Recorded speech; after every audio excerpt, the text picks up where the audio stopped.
buds, magandang umaga.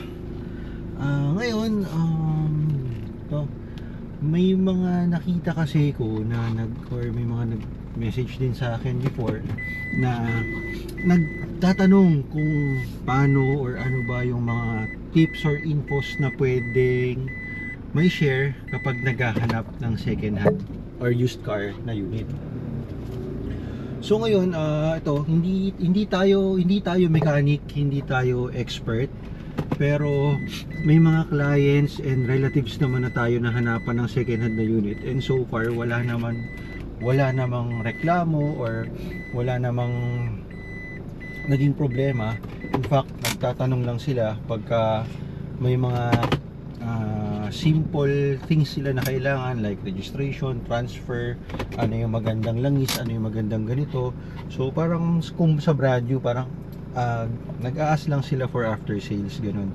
So ngayon, magbibigay tayo ng onting infos na opinion ko lang naman, as enthusiast, as sa mga puro second hand din naman karamihan ng sasakyan namin na ginagamit. So magbibigay ako ng mga ilang examples from low budget, yung medyo umabot ng millions, yung gitna. So ayun guys, sana may matutunan tayo, makatulong tong videos na ito mga buds sa inyo. So ngayon, unahin ko na to. Ito, sa in-law ko to. So before pa sila umuwi from US, pinahanap na sa atin tong Fortuner na to. I mean, ang request kasi nila that time is gagawin nilang pang overlanding setup. So itong Fortuner na to, guys, sa Baguio ko pa to nahanap, sa Baguio pa namin to pinick up. Swerte lang namin dahil ang bait nung owner, nung seller. So ang tinakbo nito that time nung kinuha namin, 2014 model to guys, na 4x4. Medyo nahirapan akong maghanap ng unit na kailangan nila, kasi nung tinanong nila ako ano ang SUV na pwedeng pang overlanding, pwedeng pang 4x4, anong maisasuggest ko. So sa akin wala, Toyota Fortuner talaga. Kaya itong model na to, itong 3.0 na 1KD FPV na engine na to, kasi unang-una hindi pa siya so ganun karaming electronics. So may masira man or ano, kabisado na to ng mga Toyota mechanic natin. Tsaka subok na tong engine na to guys, tong 3.0 na engine na to. Siguro nakailang tingin din ako bago mahanap to. So take note guys, pagka titingin tayo ng unit, especially yung mga ganitong modelo, yung may 4x4, lagi nating i-double check. May na-encounter ako seller, nagmamadali, nagalit pa nung sinabi kong iti-test drive ko. So ngayon, kaya pala nung tinest drive ko guys, may problema ata yung sensor or yung 4x4 function niya. Kasi dapat ito, pag in-engage natin to ng 4 high, makikita nyo yun guys, nakailaw, diba? So dapat yan, mag-e-engage. So mararamdaman natin yan pag nag-engage, kasi medyo bibigat yung takbo ng unit natin dahil doon sa bungo. So nung in-engage ko yan, walang nagbago. At the same time, nung binalik ko sa normal driving ng 2-wheel drive, naka-indicate pa rin yung ilaw ng 4x4 doon. So yun, yung mga ganong bagay guys, pag may titignan tayong unit, yung mga features, double check natin lahat or i-test natin lahat. So eto mga buds, eto seat cover na to, pinakabit lang din namin. So makikita nyo mga buds, talagang priority ko, kumbaga nasa top 3 priority ko ang interior. Dito nyo kasi malalaman kung gamit na gamit yung sasakyan, kung maba sa milyahe niya. Ayan o, yung iba wala na yung mga icons na yan. Ayan. So check nyo rin pala kung working lahat yan, baka battery lang or talagang sira na. So itong head unit na to, pinalagay lang din natin yan. Pero ayan mga buds, partida sinasakyan to ng mga malalaking fur babies. Malinis talaga. Hindi pa rin to na detail simula nung kinuha namin. Ito minsan buds, may mga bearing din to eh. Kasabihin nila low mileage, pero makikita nyo to, upod na. Hindi kasi to minsan naneneglect tong palitan eh, kung sinasariwa yung sasakyan. Tong mga to. Or minsan nilalagyan na lang nila ng mga racing pedal. So ito mga buds, punta tayo sa likod mga buds. Ayan, kita nyo yung mating mga buds, yung step seal walang gasgas halos. So ito yung mga unit na pag sinabing hindi masyadong gamit, garage queen, low mileage, mating niya original Fortuner pa from Casa. Ito sa mga naghahanap ng mga unit na second hand mga buds, praying na ganitong mga kasasariwang unit yung nakita nyo. So ito all stock to before nung kinuha namin, as in stock na stock. Yung gulong nga nito expired na, 2014 model pa, 2014 manufactured pa. So sinet up lang para magamit sa overlanding, pang road trip, na pang baha. Kasi alam nyo naman dito baha.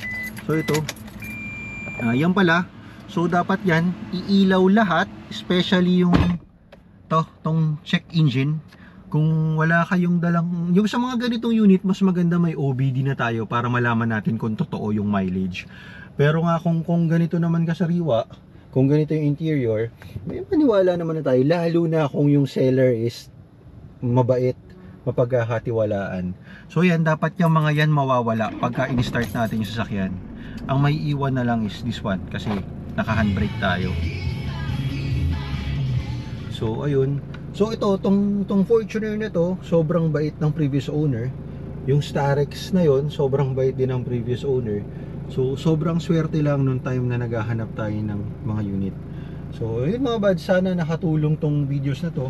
Ito mga buds, tignan nyo, gasgasin tong mga piano black trims na to mga buds. Pero makikita nyo, nagre-reflect pa yung GoPro natin. Walang gasgas. So ito, lalo na kung pasmado, yung mahawak dyan lagi, nauulanan pag bumubukas.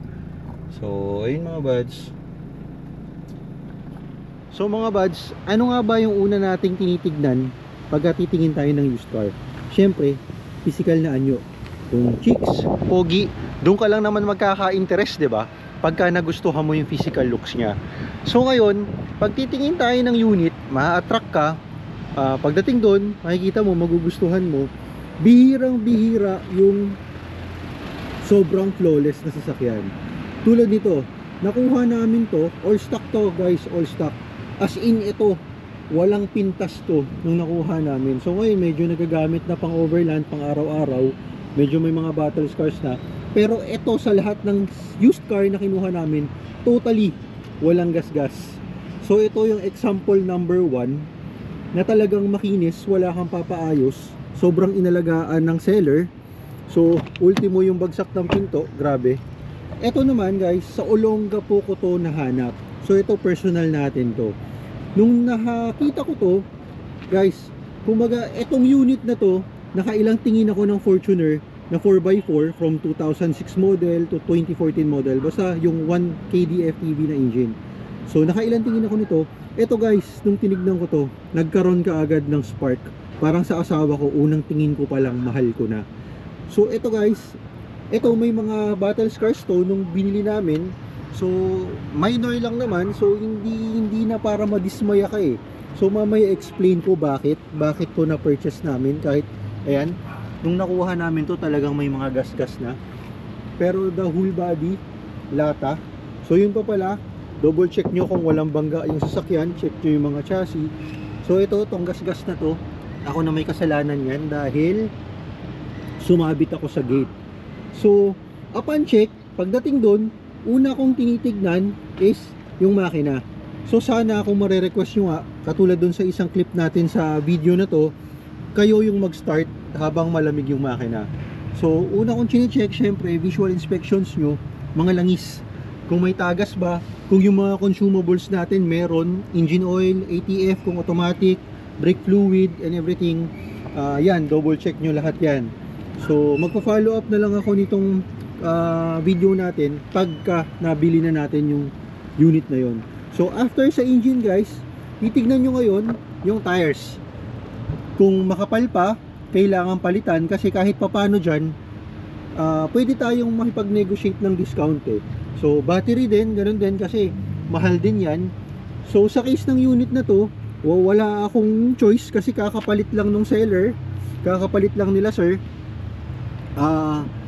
Yung tires na to is bago nga pero hindi akma sa kanya. So ang bigat kasi nitong van na to, so dapat to 8 ply. So ang nangyari nga 6 ply yung nakakabit. So wala, gamitin ko muna at least 2 years. So hindi naman natin to niloload. So guys, pasok tayo sa interior, pasok tayo sa loob. So ito mga buds, siyempre after nyo ma-attract kung pogi, maganda, kikilatisin nyo na yan. So ako personally, talagang ang sobrang nagpapaano sa akin sa unit is yung loob. So ito, wala pang nagalaw dito, as in hindi pa to kailangan ng detail, pero hindi ko pa napapa-detail kasi wala pa naman tayong budget. So makikita nyo, sobrang sariwa na steering wheel, hindi pasmado, walang gasgas. Yung ignitions, walang gasgas, walang kamot. May mga unit kasi na, oo, may pets na sinasakay pero maingat, katulad ng Fortuner na yan, pet lover yung owner niyan, pero yung ibang unit hindi ko alam kung dinosaur ba yung sinakay nila doon dahil sobrang daming gasgas, sobrang daming kalmot. So yung mga ganyang dumi guys, minor lang yan, kayang-kaya ng detail yan, sigurado mukhang bago to pag dinetail. So dito tayo sa second row. Ito mga buds, 2013 model to na van. Ang kwento nito is apat lang sila sa family. So yung yung third row seat nung kinuha namin to, naka-plastic, hindi daw nagamit. So makikita nyo naman may mga plastic pa yan. Kumpleto to before, kaso nga nagamit na namin. So ito, sobrang linis mga buds. Wala pa tong detail, hindi pa to nakuskus or anything. So ito yung masasabi ko na sobrang swerteng unit, as in answered prayer. Dahil ang tagal naming naghahanap ng van, nag-pray na talaga ako. So sobrang luckily binigay sa atin tong van na to, and yung seller is sobrang bait din. So ito, kaya ako to pinapakita mga buds, sana makatulong sa standard na mga naghahanap ng unit na maraming second hand na kala nyo bago. As in, magkano namin to nakuha, magkano ang value nito ngayon, 700, 800. Pero bibili kayo ng brand new, almost 2 million, same engine. Yung engine nga pala nito mga buds, yung Delphi engine na, hindi yung Bosch. Kasi gray market to, so 2013 model siya, pero alam nyo naman sa ibang bansa, 2015 na yung technology nito. So sobrang jackpot tong unit na to mga buds. Pinapakita ko sa inyo to para maano nyo na wag kayong magmamadali. Number 1 yun, wag kayong magmamadali. Hanapin nyo yung unit na talagang magkakaroon ng connection, lalo na kung pang personal nyo. Mahirap kasi syempre unang-una hard earned money nyo yan, kahit low budget yan, $500,000, 1 million, hard earned money nyo yan at the same time, gagamitin nyo yan sa biyahe. Kaya ako rin personal na gusto, sobrang linis ng interior. Ang exterior napipinturahan, ang makina napapalitan, pero ang interior, pag may mga basag yan, may mga gasgas yan, ang hirap maghanap ng replacement part niyan. At the same time, dito kayo nakasakay madalas, 'di ba? Dito kayo, ikaw, yung family mo, girlfriend mo, asawa mo, dito kayo nakasakay madalas. So masarap yung maaliwalas, malinis yung loob. So eto buds, another info, another tip, double check nyo kung malinis yung interior, dahil yung interior din ang nagre-represent kung gaano kabarubal gumamit yung previous owner. Kung malinis to, ibig sabihin maalaga. Take note mga buds, 1 year and a half na sa amin tong unit na to, second hand ko nga rin nabili. Dito sa unit na to, tinuloy ko yung hindi rin nagpapakain sa loob yung previous owner. Pag nagutom yung mga anak ko, parents ko, or kung sino mga kasama ko, kung pwede mag-stop over kami. Bawal kumain para ma-maintain yung amoy, walang ipis, or walang kung ano-anong amoy na meron dito. Pati aircon louver mga buds, ultimo yung eldest son ko, ayaw pagalaw yan. Doon nyo rin pala malalaman mga buds kung gamit yung sasakyan. Pagka ginalaw nyo to, yung tipong kahit gusto nyo ituro sa baba o gusto nyo ituro sa taas, para na siyang may sariling kaluluwa na ayaw sumunod sa inyo, siya ang bumababa, siya ang tumutungo. So yun mga buds, ibig sabihin baka maraming sumasakay lagi, panay ang kalikot sa mga aircon louvers. Ito mga buds, yan, matigas, pumapalag. So ito, nakuha namin to mga buds, ang Tinak Boys. Sipin nyo, van 2013 model, 36,000 lang. So ngayon 44,000 na siya. So ayun mga buds. So ito guys, another suggestion pa pala. pag naghahanap tayo ng used vehicle or second hand na unit, kung pwede, pakiusapan natin yung seller na baka pwedeng tayo ang mag-start ng cold start nilang sasakyan. Dahil syempre minsan may mga hindi natin masisi yung mga seller, ma-dispose lang nila yung sasakyan at a good price or sa may alis lang nila yung sasakyan. May mga hidden na sakit yan eh. So dun natin talaga malalaman sa cold start. Kasi syempre pag uminit na, minsan hindi na natin mapapalabas kung ano man yung issue na yun. So ang ginagawa nila is start na nila, papaikutin nila hanggang maalis yung issue bago tayo dumating. So another suggestion, pag titingin tayo ng used car is pakiusapan natin yung seller na tayo ang mag-start ng sasakyan. Hayaan nilang malamig. Video natin, check kung paano i-check. Siguro pagdating nyo is unang yung tignan is yung oil level, kasi pag hindi pa na-start yun, nasa saktong level lang yun at hindi pa umangat sa dipstick. Pangalawa, hawakan nyo yung hood, hawakan nyo yung makina. Like for example, itong unit na to is a 2000 Nissan Sentra. Nakuha namin to nung pandemic pa, so 4 years na namin gamit to. Sa sister-in-law ko to pinahanap sa akin, pero minsan akong madalas gumamit kasi nga, or si Mrs. kasi walang parking sa condo nila at hindi rin naman niya kailangan ng sasakyan from work. Hindi na namin to dinispose kasi nakita nyo naman guys, all original na Nissan Sentra. So ito i-example ko rin yung interior nito. So ngayon, bakit ko sinabi cold start? Check nyo, cold start to. At the same time, yan, pag in-accessories on nyo yan guys, tutunog yung fuel pump, mag-check engine, pero dapat mawala yan pag na-start na. So ito i-start natin. Ngayon, alam ko na yung problema nito, hindi ko pa napapalitan. Yung idler nito kasi medyo may problema, kaya hard starting siya. So yan, kita nyo, kailangan nito makadalawang start bago mag-okay yung idle nya. So yan guys, start na. Painitin lang natin saglit guys ha. So yun, isa yun sa mapapayo ko dahil ipapakita ko sa inyo guys kung bakit. Ito, kaka-start lang natin, 'di ba? Malamig. Kita nyo, nakadapa pa yung temperature. Check nyo to guys. Ito, transmission problem. Hindi ko pa napapaayos eh. Pero bearable pa naman, nagagamit pa. So yan, nagre-reverse tayo, umaatras siya.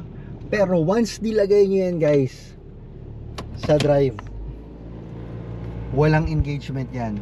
Kahit bitawan ko yung preno, hindi siya basta-basta umaandar. So ibig sabihin guys, may problem ang transmission niya. So doon pa lang, pag malala ang problema ng transmission na yon at seconds na hanggang minutes ang delay, masakit siya sa ulo guys. So yun yung another advice ko. Try nyong mag-build ng rapport sa seller. Kung talagang gusto nyo yung unit, interesado kayo sa unit at pupuntahan nyo, pakiusapan nyo guys. So ito, wait lang, cut muna natin to at pupunta tayo sa mabubukas natin yung mga doors para sa another interior ng used car na 23 years old. So yun mga buds, add ko lang pala, yun nga, hindi ko pa nabanggit syempre. Number 1 sa atin yan kasi mainit. Aircon.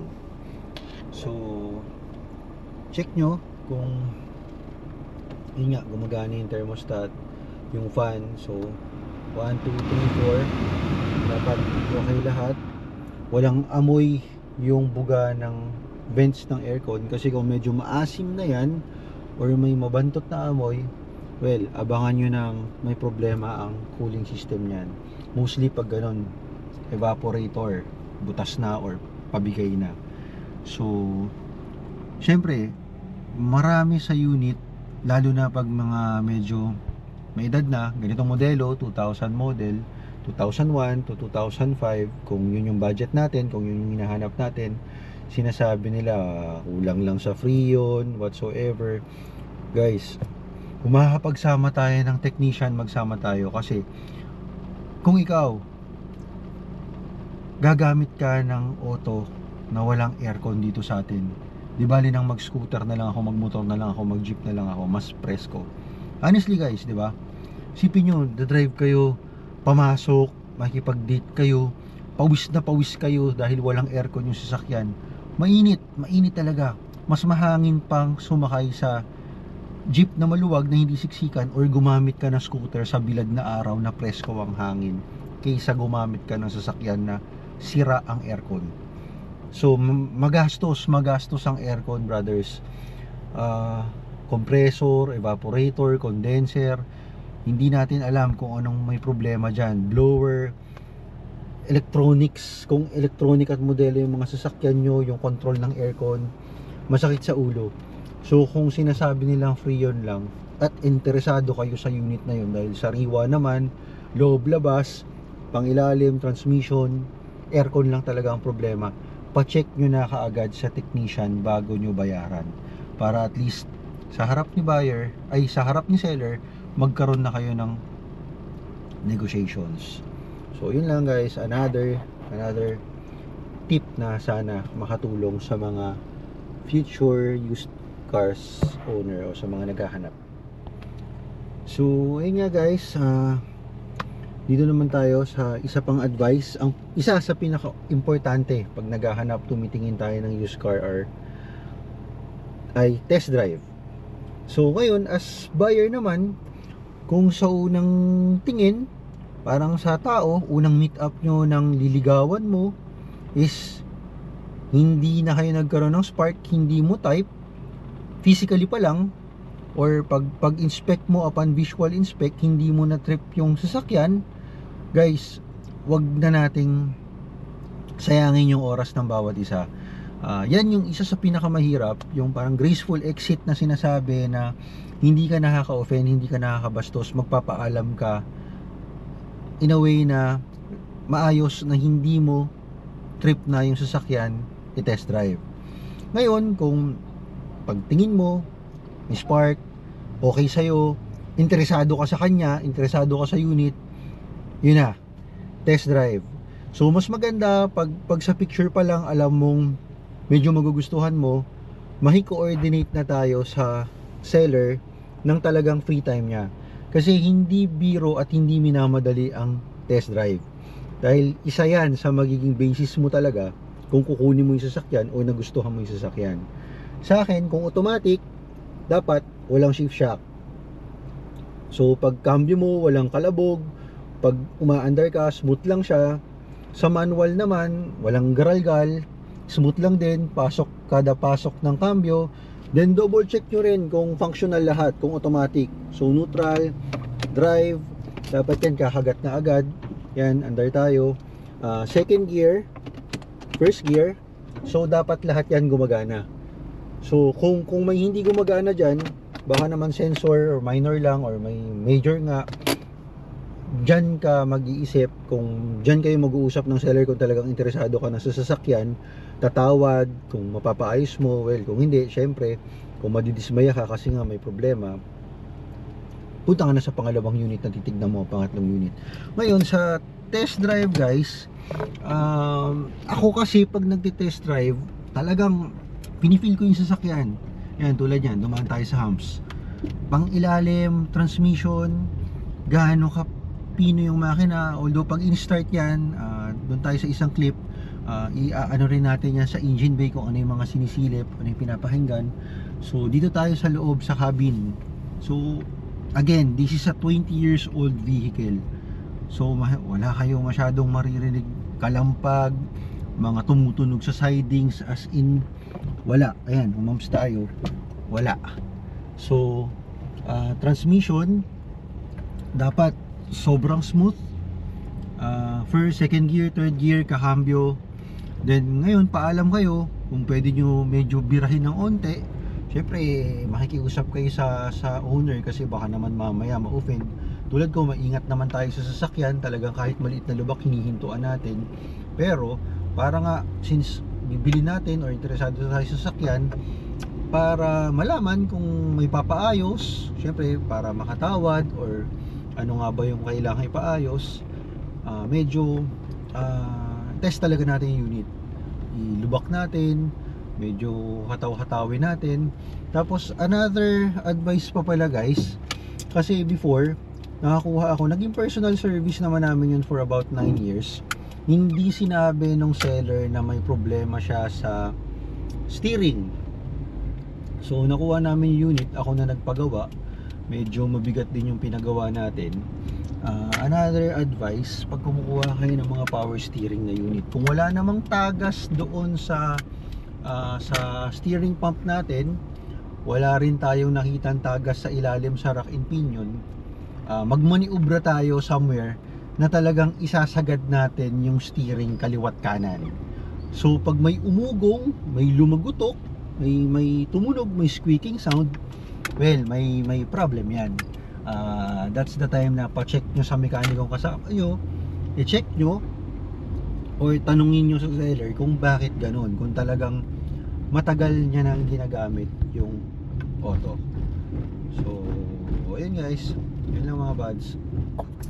Mga buds, dagdag ko lang, so pag mainit na, double check nyo yung temperature, kung nag-overheat ba o hindi. So pag may mga dalang mekaniko, ginagawa nila, binubuksan nila yung radiator. So yun, ano pa ba yung mga pwede nating idagdag mga buds sa video na to para makatulong. Yun mga buds pala, ito. So ito, hindi naman tayo barat mga buds, pero syempre para makamenos din, makatawad tayo, at the same time para maipagawa natin yung dapat ipagawa sa unit. Yan, lahat, kung mga power window yan, so dapat lahat gumagana yan. Power locks, so ito katulad nito, sira yung, siguro yung ano lang to yung equipment sa loob, kalimutan ko yung tawag doon.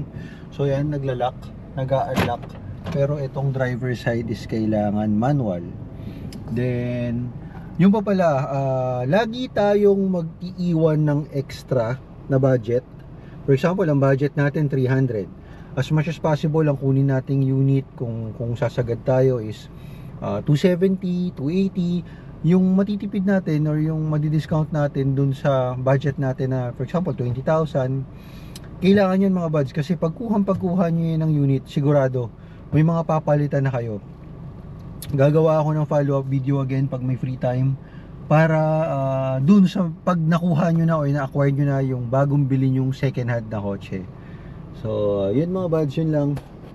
So another very important thing mga buds pag kukuha tayo ng used car is, una, tanungin natin, mapagkwentuhan tayo sa seller, reason for selling, para at least may history tayo sa sasakyan kung minibenta, kung ano pa yung mga dapat gawin, diba? Kung ano yung mga nagawa na napalitan, and papers, documents, yung original CR, original OR. Ang OR minsan nawawala yan ng mga previous owner mga buds, pero pag nagparehistro naman tayo, magkakaroon tayo ulit ng original copy niyan. Ang CR medyo mabusisi, medyo mahirap kumuha ng duplicate. So as much as possible, dapat laging kompleto ang, or laging provided ng seller ang original CR. Ngayon, kung yan medyo matagal hindi na-rehistro, 3, 4, 5 years, so dyan tayo medyo magtaka bakit. So that's the time na kung may kilala kayo sa LTO, sa HPG, sa PNP, double check nyo na lang kung bakit hindi na-rehistro yung sasakyan. Baka may much deeper na problema. So iwas na tayo doon kahit gaano kasariwa yung sasakyan. Kung may problema sa papel yan, at magkakaproblema ka rin talaga ng isang matindi. So yun ang mga buds regarding sa documents ng used car. Yun pa pala, pagka nabili mo na, kabilihan na kayo, deed of sale, pirmado yung dalawa. Ngayon kung open lang, syempre pirmado ni seller, at least 4 na original copies. Then hingi kayo ng copy ng 2 government issued IDs ni seller na may original specimen na pirma.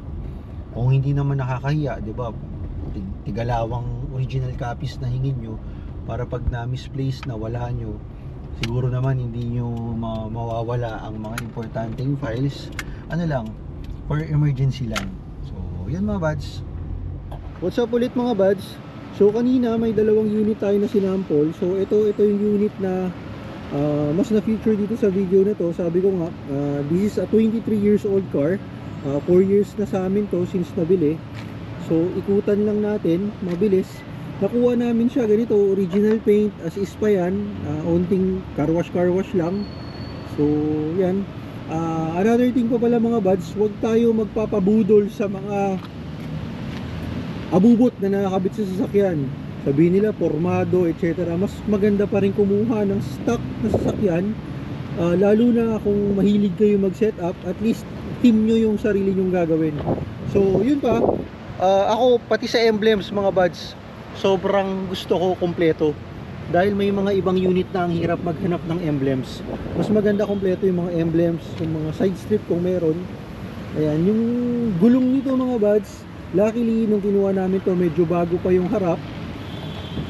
Nilipat ko lang siya sa likod, so nagpalit lang ako ng 2 piraso.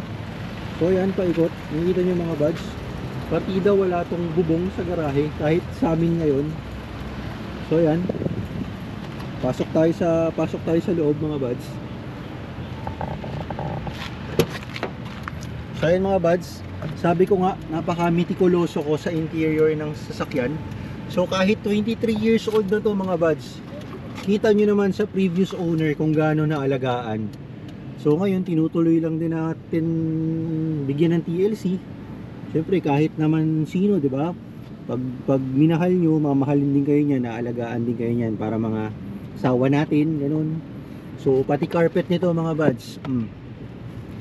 Another thing pa pala mga buds, mas maging ano tayo pag titingin yung mga flooded, yung mga singit-singit, kung kinalawang yan, may mga putik ba yung mga screws na yan. Ito sadyang madumi lang talaga. So yan, ito yung sinasabi ko kanina doon sa Fortuner ata yun. So ito makita nyo, medyo upod na, dahil madalas kang gamit, tsaka 118 na ang tinakbo nito. So medyo nagagamit. Ang problema kasi ngayon mga buds, kung flooded yung unit or hindi, mas maganda kung talagang bubusisiin nyo, aamin yung seller, kasi sobrang daming magaling na mag-detail ngayon mga buds. Hindi natin alam na sobrang linis ng physically na nakikita natin, pero sa mga 2005 and up unit, pag naglinis kasi ng aircon, baklas tong dashboard. So pag baklas nyo, madidismaya tayo, puro putik.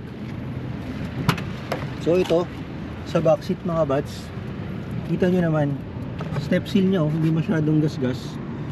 So ayan, balik tayo sa loob. Start natin ulit.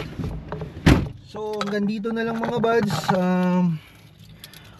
Hopefully mga buds, sa mga naghahanap ng first car nila, pandagdag, pang coding, mapa low budget yan. Sa mga matataas ang budget, walang problema kasi syempre mabibili nyo kung ano talaga hinahanap nyo. Then yun nga, pag-isipan nyo maigi kung first vehicle nyo to, ano ba yung gamit nito, pang family, ilan kayong sasakay. Lalo na sa mga may budget na 300 to 500 mga buds, sobrang broad na ng choices nun Andyan yung mga compact SUVs, andyan yung mga sedan, full size sedan, subcompact sedan, hatchback, may mga pick-up na magaganda pa, especially like for example yung QD32 na Nissan Frontier. Napakaganda nun kung pick-up ang hahanapin, pang family, pang farm, all in one. Ngayon sa 300 to 500, kung family, kung marami kayo sa family, andyan na yung mga 7-seaters na MPV. At lalong lalo dyan na lumalabas yung mga Starex na GRX, mga early model na Grand Starex. So yun lang, praying, hoping na sa mga naghahanap ng unit, makakuha kayo ng desired unit nyo. Ngayon kung may mga questions kayo, kailangan nyo ng assistance, message lang kayo sa page. So mga bad, sana may natutunan kayo dito kahit papano. Pasensya na at medyo mabilisang video lang to, quick tips lang, quick infos lang para sa pagbili or paghanap ng used car. So may mga sinample tayo. May gusto pa sana akong isample yung Vios ng inlo ko. Yun yung latest acquisition na nahanap ko, or yun yung latest na binili namin. Yun sobrang okay. For 2007 model, nakuha namin yun around 290, pero ang tinakbo nun mga buds 47,000 kilometers lang. napaka parang brand new feel, napakaganda ng sasakyan, napakalinis. So yun mga buds, kung may natutunan kayo dito, nakatulong miski pa paano, please pa-subscribe naman mga buds, pa-like ng page, pa-follow ng page, pa-like din ng videos na to. Maraming salamat mga buds. Happy car finding hunting mga buds. Ciao. And mga buds, so habang nasa traffic tayo, add ko lang dun sa topic natin dito sa used car buying tips or infos. So yun, kaya 3 unit yung pinakita ko mga buds. Nakita nyo naman halos isa yung characteristic nila. Malinis yung loob, stock. Yung Fortuner stock talaga yun nung kinuha namin. Napalitan lang ng chain suspension para medyo gumanda yung ride, kasi alam natin yung ganung model ng Fortuner, grabe, para kang sumakay sa owner o jeep na naka aircon lang sa tagdag. So yung Sentra, kung makikita nyo yung maroon, yun mga buds, so isa yon sa parang nakakatuwa isipin na kahit low budget, 23 years old na yung sasakyan, 2000 model, makikita nyo naman, tong sasakyang gamit natin ngayon habang nandito sa traffic, makikita nyo na komportable pa rin siya gamitin. Actually sa lahat ng unit na ginagamit ko ngayon, isa tong Nissan na to sa napakaganda ng ride. Yung Vios, yung Altis, medyo harsh pa yung ride nun, pero ito napakaswabe. Parang tawag nga nila dito mga buds, baby si Firo. So at 23 years old na sasakyan, luma, presentable pa rin, magagamit mo pa rin eh. Buds, take note, etong sasakyan na to mismo, tong oldies natin na to, pabalik-balik pa to ng Ilocos na walang problema. Last year, Holy Week, almost 12 hours walang patayan, walang overheat or anything. Ang kinakabahan pa nga is yung kasama o yung pasahero nung may-ari, kasi syempre medyo thunders na. Pero yun nga mga buds, kita nyo naman, proper maintenance. Kahit na anong brand yan, wag lang yung mga alam nating sobrang hirap na talaga, mga Daihatsu, ganyan, mga lumang ibang brand, medyo mahirap na. Pero yung pa pala mga buds, pag sinabi nilang dati Toyota, Vios, Lancer, Corolla, Pinantaxi, yan, tulad dito Sentra, Pinantaxi before mga buds, yung napakarami pang pyesa. As sa used car market or sa Banawe, ang dami pang pyesa nito mga to, brand new, lalong lalo na mga surplus mga buds. So yun, additional tip lang sa mga buying pa lang ng mga used vehicle natin.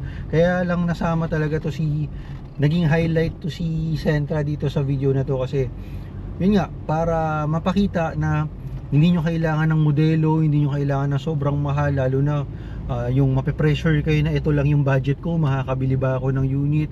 Mga buds, ultimo 130,000 pababa kapresyo nito, makakabili kayo ng family van, light ace, vanit. Sisiguraduhin lang natin na maayos talaga yung unit or maayos yung mapagkukunan yung seller.